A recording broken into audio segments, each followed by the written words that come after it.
Welcome back, everyone. Hope you all had a great holidays and a great new year. So for this video, I'm going to talk about some shoulder issues I had towards the end of last year, what the issue was, how I think I might have gotten them, and how I plan to recover, and something new I saw online that's very simple but helped me quite a bit. So first, the backstory. So I was having some shoulder issues last year, and when I was exercising, I didn't really have any problems. But after the workout, say the next day, I would have some pain in my shoulder. Specifically, it was my right shoulder. If I was trying to reach across my body, I would have some difficulty, limited range of motion, and there would be some pain.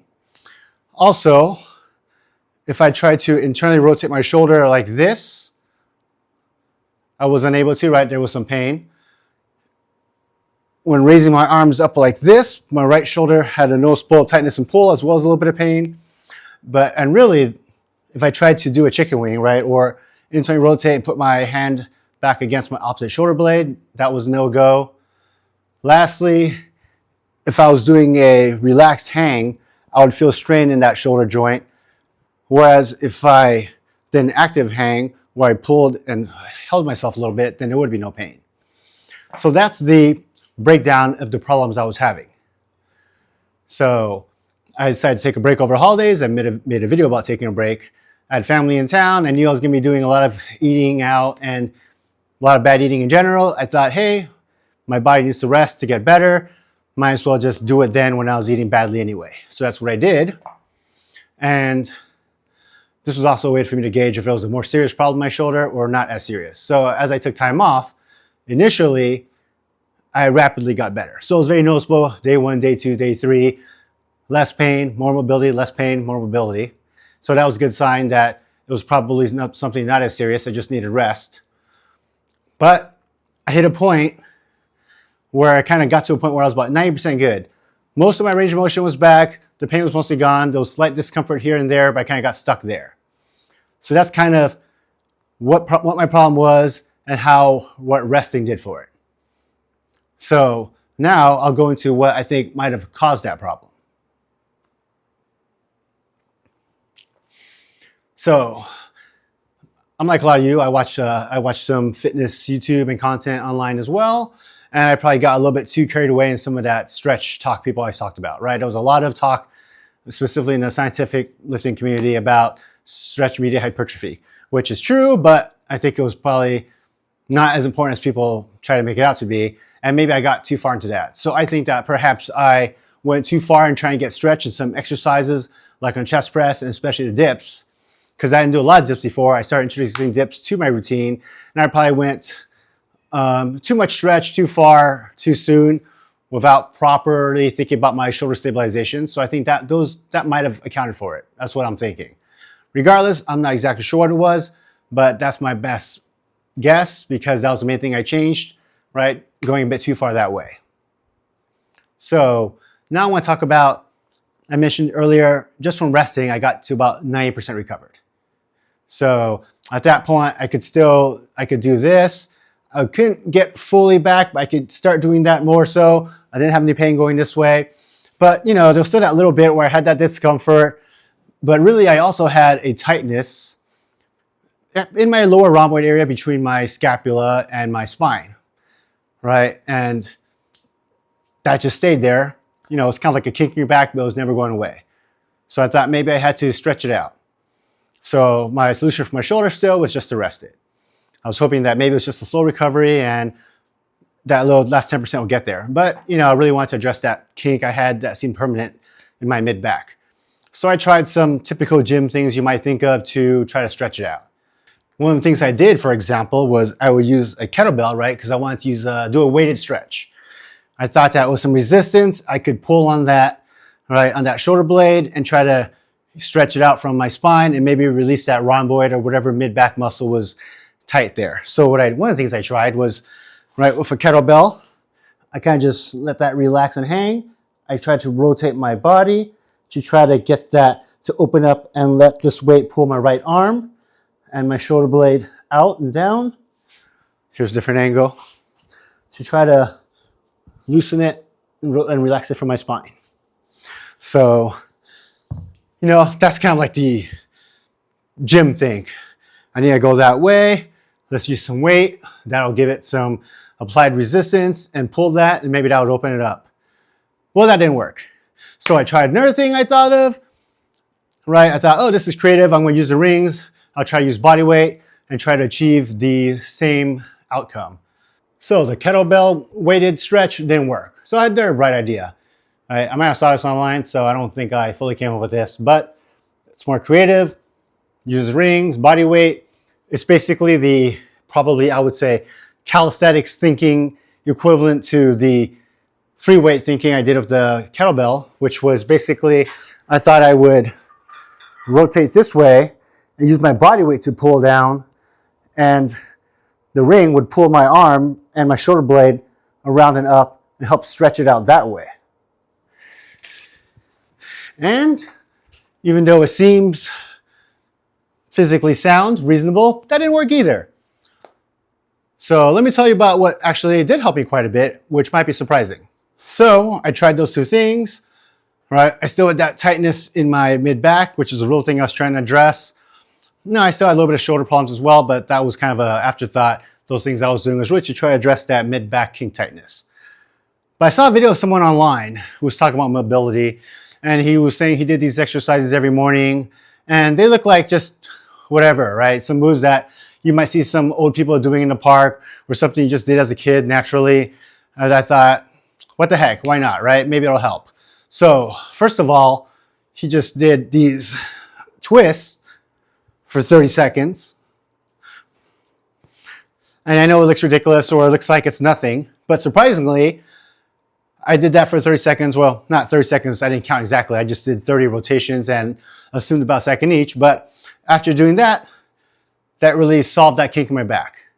So what I was thinking is, instead of approaching it with a kind of controlled weighted pull, I think this more dynamic, loose movement, right, gives your body a little bit more elastic movement, and it kind of pops your body a little bit past where you would go if you were doing it in a controlled manner for weight. And that allowed me to really loosen up that kink I had in my back. So that was completely gone. Like seriously, I did that one time and that kink went away, right? I've been doing it every morning since.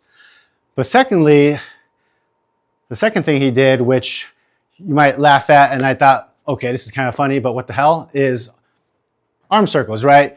Things you just naturally do. Back when I was in the swim team in high school, I would just always do this, right, before as kind of a warm-up. Not for any particular reason, it just kind of seemed like a natural thing to do, right? Do some arm circles forward, arm circles backwards. So the guy in the video did this, and I thought, hey, why not? It couldn't hurt. And after the success of the body, right, twist, loosening my back, I did the circles as well. So in addition to doing the 30 rotations, I started doing 24 to 20 back arm circles every day. And surprisingly, I don't know what it did, but that also loosened up and freed up that range of motion in my shoulder. So I was stuck at that 90%, and this kind of bumped me down to 95% recovery. So now I can do this, right? My mobility isn't super amazing, not as good as my left, but I can get pretty far and do this naturally without any kind of discomfort or pain, whereas before I was having some discomfort. All right, you can still see my ability isn't great. I got a little bit of elevation in my shoulder there, but I can do this with very minimal discomfort, which wasn't the case before. In addition, I had this real tightness in my shoulder when doing this on my right side, and it's still minorly there, but doing those arm circle rotations forward and back really loosened that up as well. Right, the only thing remaining is if I do a loose hang, I do have that discomfort in that shoulder. So what I think is I need to strengthen my shoulder stabilization. So those twists and those arm circles made a really big difference, right? Might be surprised. I was surprised, but it worked. So hey, I'm not going to knock it. But as I just mentioned, on the loose hang, I still have some shoulder discomfort. So I think I have some scapular stabilization, right, needs, right, that I'm lacking in.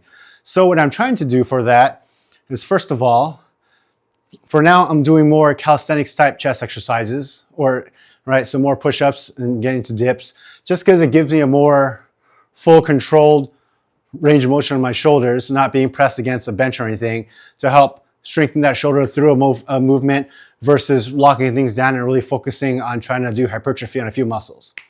Secondly, I'm doing a little bit more rotator cuff work, but I'm doing it a little bit differently. Okay, so as I was talking about rotator cuff exercises I was doing. So we all know, right? External rotation, you're rotating that way. You want the resistance going that way. So external rotation is against resistance is what we typically do. And we work a rotator cuff muscle like any other, right? You do a low progressive overload, but at probably small increments because it's a smaller muscle, and you progress that way. But what I'm trying to do now instead, since the stabilization is what I think my concern is I'm trying to work on stabilization versus just strengthening. So what I'm doing here is now, instead of just doing my external rotations, I'm doing a hold, right? A pause hold. So what I'll do right now in this position, right? You have resistance going down and your external rotation is working against that resistance. And what I'll do is I'll do 5-second holds per rep. So basically I'm counting 1, 2, 3, 4, 5, 1, 1, 2, 3, 4, 5, 2, etc. So what that's doing is that's helping me build up strength in maintaining and stabilizing a position versus just strengthening the muscle itself. So that's for external rotation. So now let's get to the internal rotation. So for internal rotation, which is the opposite of external rotation, right? We're going to be rotating inward with resistance going the opposite way. I'm basically doing the same thing, right? So I am internally rotating to a point where I have this resistance against that rotation. I'm going to hold it for a 5 count. 1, 2, 3, 4, 5. Right, release, come back, hold again. 1, 2, 3, 4, 5. So the same principle there is I'm just trying to train these rotator cuffs to hold and maintain positions. Just a quick addendum. I'm not saying that those arm circles healed my shoulder. Okay, so the discomfort I still have in some of the extreme ranges of motion are still present, but what those arm circles did was they did loosen up and unlock some of that tightness I had in my shoulder. So in addition to the discomfort I had in some of these extreme ranges, I had a tightness that prevented me from even getting into those positions. So those arm circles helped to open that up and free up that mobility, but let's be clear, it didn't like magically heal my shoulder or anything. I still have some discomfort. It's getting better. I'm actively taking it easy on specific motions that might aggravate it, hoping that it'll heal, but those circles just helped open them up and increase that mobility, that stiffness I had. So just in case I wasn't clear in the video, I'm doing this little add-on just to make sure that there's no misunderstanding. I know this video wasn't the most exciting, but I wanted to talk about some issues I had in case maybe some of you out there were experiencing something similar and what I think might be the causes of it. So maybe you can avoid those and you know what worked for me. So if this was helpful, then please like and subscribe. That'd be amazing. If you have any comments, if you have any input on what you think my shoulder issue might be or any explanations or things to work on as well, put them down below. I'm not an expert or anything, so I would love to hear from you. It might help me as well. But other than that, thanks so much for watching. Have a great day, everyone.